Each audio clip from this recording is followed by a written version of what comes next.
Good morning class. Last class में हमने वर्ण परिचय पढ़ा था। अब अगला चैप्टर है हमारा लिंग परिचय। सबसे पहले हम समझेंगे कि लिंग किसे कहते हैं। लिंग का वह गुण, लिंग शब्द का वह गुण जिससे उसके पुरुष, स्त्री या सामान्य वस्तु होने का ज्ञान होता है, लिंग कहलाता है। अर्थात कोई भी शब्द जिससे हमें यह पता चले कि वह पुरुष जाति का है, स्त्री जाति का है अथवा कोई सामान्य वस्तु है, तो उसे हम लिंग कहते हैं। संस्कृत भाषा में 3 लिंग होते हैं। पहला पुल्लिंग, दूसरा स्त्रीलिंग, तीसरा नपुंसकलिंग।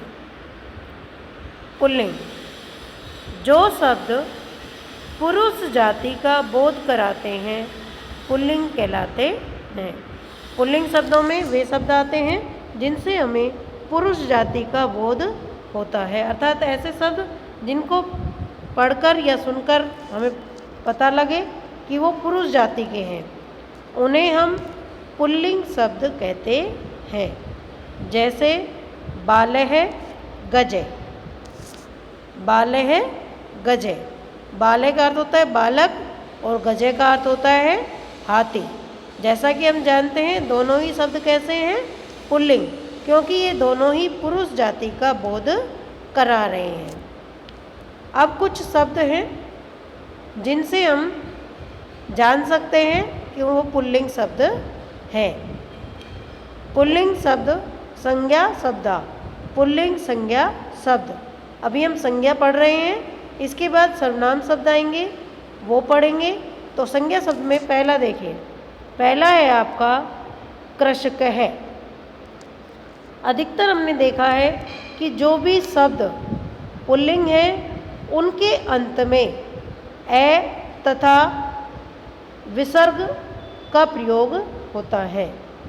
तो यहाँ देखिए कृषकः शब्द है जिसका अर्थ होता है किसान। इसमें ए के बाद विसर्ग लगा हुआ है। अंतिम वर्ण कृषकः में क है और क में ए का स्वर है जिसमें विसर्ग लगा हुआ है, तो ये पुल्लिंग का बोध करा रहा है। इसी प्रकार अगला शब्द है सिंह है। सिंह का अर्थ होता है शेर। अगला है वानर है, इसका अर्थ होता है वानर, बंदर। अगला है वृषभ, वृषभ का अर्थ होता है बैल। इन सभी शब्दों में देखिए पीछे ए लगा हुआ है और उसके बाद विसर्ग लगा हुआ है, अतः ये सभी शब्द पुल्लिंग शब्द हैं। इसके बाद अगला शब्द है गजः, इसका अर्थ होता है हाथी। व्याघ्र है, इसका अर्थ होता है बाघ। शस्कः, इसका अर्थ है खरगोश। नरः, इसका अर्थ है आदमी। अगला शब्द बालकः है, इसका अर्थ है बालक। उल्लूकः है, इसका अर्थ है उल्लू। कपोतः है, इसका अर्थ है कबूतर। और गर्दभः, इसका अर्थ होता है गधा। तो इस प्रकार से ये हमारे कुछ पुल्लिंग शब्द यहाँ पर दिए गए हैं।